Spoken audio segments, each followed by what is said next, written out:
이번에는 외상거래를 한 경우 물품 대금을 청구하기 위한 청구 취지 작성 방법에 대해 알아볼 텐데요.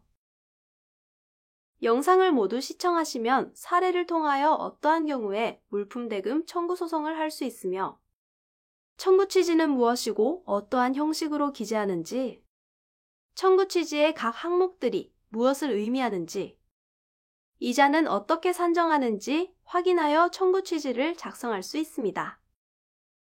그리고 샘플과 함께 영상을 시청하시면 내용을 더 쉽게 이해할 수 있습니다. 최근 코로나 발병 이후 경제 상황이 어려워지면서 사업자들에게서 물품 대금을 받지 못하는 피해 사례가 속출하고 있습니다. 개인 사업자에게도 많은 금전 피해가 발생했는데요. 만일 물품을 외상으로 제공하고 대금은 한 번에 받기로 거래했는데 물품 대금을 받지 못했다면 물품을 납품한 사람의 경제적 손해는 이루 말할 수 없을 것입니다. 하지만 시간이 경과할수록 대금을 못 받을 가능성 또한 높아지기 때문에 가급적 빠른 시일 내에 법적 조치를 하는 것이 중요한데요. 바로 물품 대금 청구 소송을 통해 신속히 권리를 행사할 수 있습니다. 그래서 이번 영상에서는 사례를 통해 물품 대금 청구 소송의 청구 취지 작성 방법을 알아보도록 하겠습니다.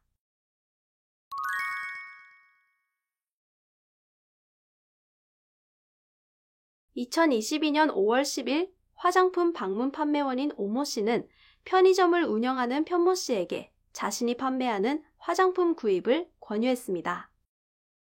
편모 씨는 시중에서 판매하는 것보다 저렴하고 외상 거래까지 가능한 화장품이 마음에 들어 300만 원의 화장품 세트를 구매하기로 결심했고 300만 원을 다음 달인 6월 10일에 오모 씨 계좌로 입금하기로 구두로 약속하였습니다. 하지만 약속한 날에 외상 대금이 입금되지 않아 오모 씨는 편모 씨에게 연락하였고 편모 씨가 전화를 계속 받지 않자 오모 씨는 어쩔 수 없이 편의점으로 찾아갔는데요. 오모 씨는 편모 씨가 운영하는 편의점에 매출이 없어 외상 대금 입금을 며칠만 연기해달라는 부탁을 듣고 오모 씨를 기다려주었지만 2달이 지난 지금까지 여전히 사정이 어렵다며 대금을 지급하지 않았습니다. 그래서 편모 씨가 대금을 지급할 의사가 없다고 판단한 오모 씨는 소송을 통해 자신이 받아야 할 300만 원을 받기로 결정합니다.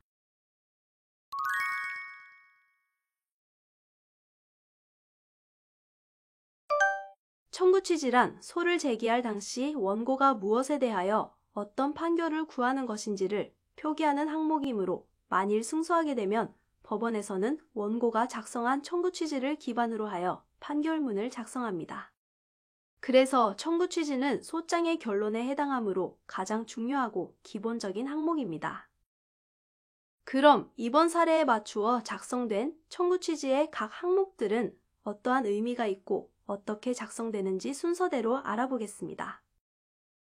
우선 청구 취지를 작성할 때에는 소를 제기하는 사람을 원고, 소송을 당하는 사람을 피고로 명칭을 구분합니다.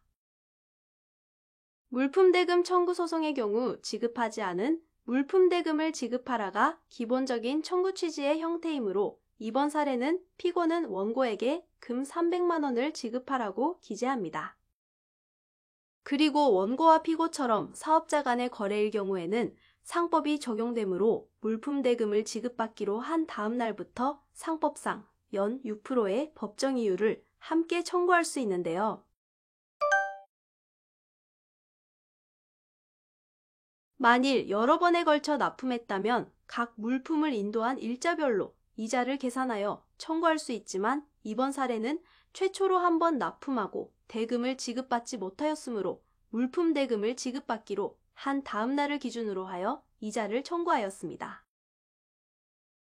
그리고 물품 대금과 같이 금전 채무의 이행을 구하는 경우에는 소송 촉진 등에 관한 특례법상 소장이 상대방에게 송달된 날부터 연 12%의 이자를 함께 청구할 수 있습니다.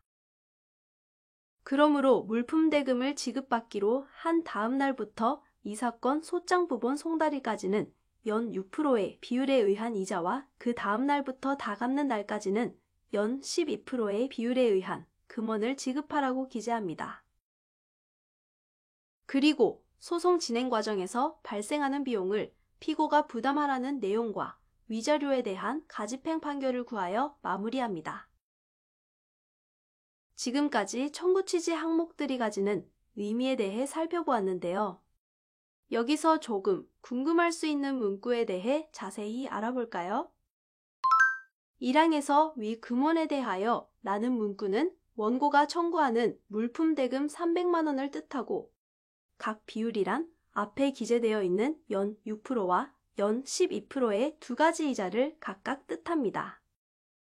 이렇게 청구 취지는 모든 단어마다 필요한 뜻이 있고 각 단어에 따라 청구 취지의 뜻이 달라질 수 있으므로 금액과 날짜를 제외하고는 임의로 수정하지 않는 것이 좋습니다.